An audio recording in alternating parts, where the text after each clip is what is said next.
Let me tell you about 3 moments I'm not exactly proud of.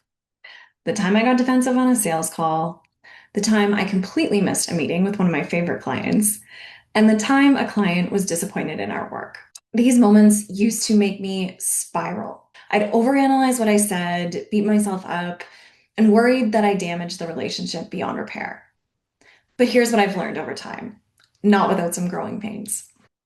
You won't meet your standards 100% of the time.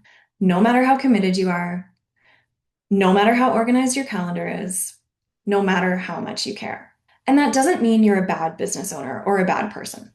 It just means you're human. You don't always have to make the right decision in the moment, but you do have to make the decision right afterward. Let me explain what that looks like.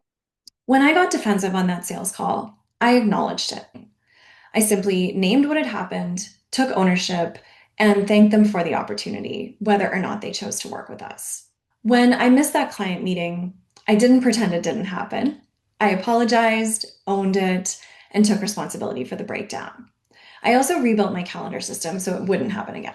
When a client was disappointed in our work, I didn't try to explain it away. I listened, I clarified, and I made it right. And honestly, every one of those moments made me better. Not just more experienced, but more grounded, more able to lead with clarity and humility. This is the part of business that doesn't get talked about enough. Yes, strategy matters, systems matter, but so do the missteps, the awkward moments, the times you have to clean something up and carry on. So if you've ever found yourself cringing over something you said or a mistake that you made, here's what I want you to hear. You can still be the kind of leader people trust. Not because you never mess up, but because you know how to show up when you do. That's the mark of someone in it for the long game.